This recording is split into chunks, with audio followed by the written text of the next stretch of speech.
Good day mga kaakwa. So ito na naman tayo sa isang video. So ngayon tuturuan ko kayo kung paano mag-hatch ng BBS. So napakasimple lang mag-hatch ng BBS mga kaakwa. So kailangan nyo lang syempre yung hatchable na BBS. And then the rest pwede nyo nang gawin sa bahay. So ang unang-una nyong gagawin doon, syempre maghahanap kayo ng or gagawa kayo ng hatchery. So yung hatchery na ginagamit ko is napakadaling gawin. So, kailangan ko lang ng active na aerator, syempre, para may bubbles and oxygen.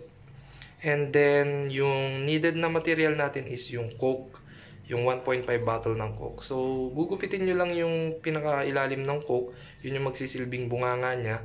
And then, yung takip naman is bubutasan nyo siya, tapos lalagyan nyo ng hose. Tapos, pwede nyo siyang i-epoxy para ma-seal at pwede rin naman yung ating glue stick. Then, pag ganun na, iset up nyo na yung inyong hatchery kung saan nyo siya balak i-place. And then, i-connect nyo na yung tubings niya dun sa aerator. Tapos, lagyan nyo na ng tubig. Huwag nyo pakapunuin. Siguro mga 800 o 800 to 1000 ml ang ilagay nyo doon. Then, lagyan nyo siya ng salt. Importante yung salt para mag-hatch yung ating BBS. Then, after ng salt, is ilagay nyo na yung BBS nyo. Syempre, konti lang ilagay nyo para hindi naman masayang, lalo na kung konti lang yung papakainin yung fry. So, ang BBS po is para sa fry lang. So, pwede naman sa ibang mga maliliit din na isda, pero most likely kasi sa fry siya.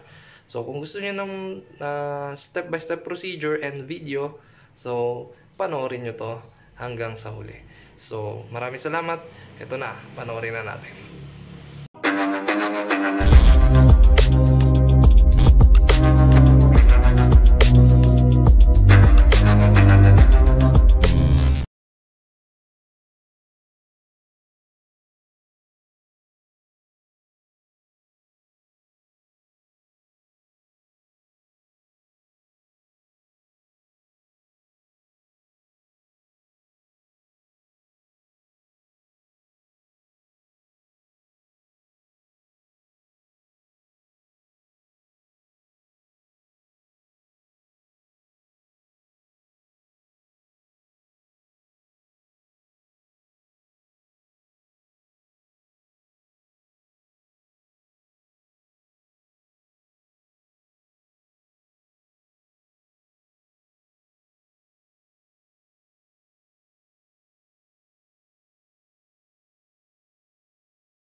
pang stock water, tap water yung ginagamit ko.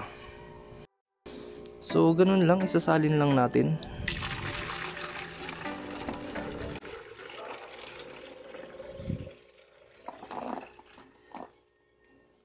Yan. So magbabubble siya since nakakonect yung ating itong hatchery. Since nakakonect ito dito. So hindi ko alam kung anong tawag dito, so tatawagin ko na lang na hatchery. So nakakonect na siya kaya magbabubble siya. Then ang importante natin gagawin is una, lagyan natin ng asin. Bakit asin? Kasi yun yung nakakatulong para mag-hatch yung ating BBS. So, anong mga asin ang pwede? Pwede ba iodized salt? Sa tansya ko kasi, hindi pa ako nakasubok ng iodized salt, pero pakiramdam ko hindi yun pwede. So, ang recommended ko is rock salt. Rock salt po siya.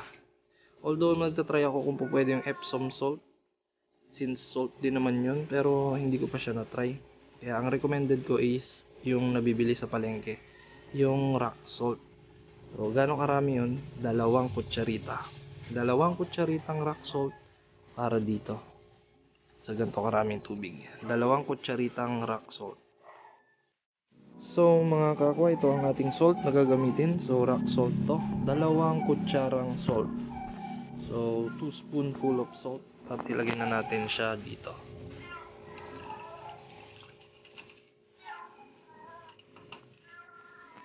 Makikita nyo yung bagsak ng salt dito is hanggang dito siya. Dito. Yan. So, hayaan natin siya mag-dissolve dyan. So, ano yan? Magdi-dissolve siya ng kanya, hayaan natin. Huwag na nating haluin pa. So, ito. Next step tayo. Prepare na natin yung BBS natin. So, ito nga pala yung itsura ng BBS. Yan. So, maliliit siya na bilog-bilog. Itong mga eggs. So, ang kailangan na natin dito is konti lang. So, huwag niyong bubudburin ng marami kasi sobrang dami niyan. Yun ang pakaingatan natin. So, ako kasi is, kung naaalala niyo yung stick ng gagamba, dun sa ating gagamba vlog. So, since wala tayong gagamba, yun yung aking pinang-measure dito. 2 ganito. So, 2 ganito yung nilalagay ko. Marami na yun. So, tara, lagay natin. So, ito na mga kakakuha na ilagay ko na, no, naibudbud ko na. Mabilisan lang to kasi may pasok pa. So, ayan. Naibudbud na natin. So, hayaan lang natin yan dyan pag naibudbud na kasi kusa yung babagsak dito. Ayan. Ayan, sa baba. Kusa yung babagsak. Yung purpose ng ating bubbles is para magalaw-galaw sila at hindi mag-stack up o stagnant yung ating water. Then, ang purpose naman ng salt is para I think maka-generate ng enough elements of heat or something na makakatulong para mag-hatch yung ating BBS. So, antayin na lang natin siyang ganyan and then i-update ko kayo once na okay na siya for hot kung kukunin na. Yung pwede nang kunin. Ano bang tawag doon sa English? Basta yun na yun mga kakakwa. So, update ko kayo. So, ito yung day 1 ng ating BBS. So, makikita nyo dito, day 1 pa lang to. So, may mga shells, then may gumagalaw na. So, not fully hatched pa yan. Mga 50% pa lang yan. So, bali-balik natin siya for day 2. So, ito na yung ating BBS. So, i-off natin siya. So, check natin kung maganda yung pagkaka-hatch. So, kung nakikita nyo, yan ang ating BBS. So, successful yung kanyang hatch. Yan o. Kita nyo naman, ang dami. So, yung ibang mga breeders is, ang ginagawa lang nila dito, or ang tagal lang nito, is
Yan.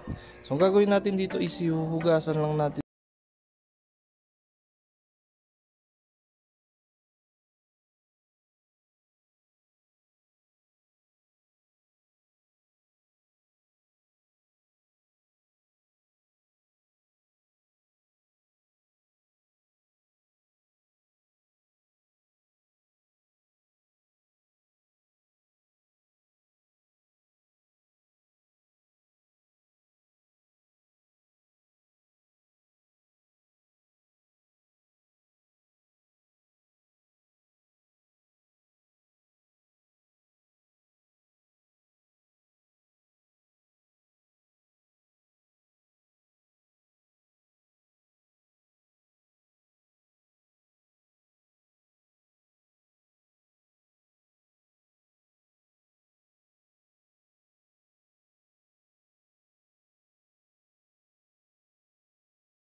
Aral sa aking video na to. So, maraming salamat sa panonood po. And kita-kita ulit tayo sa susunod na video. Peace out.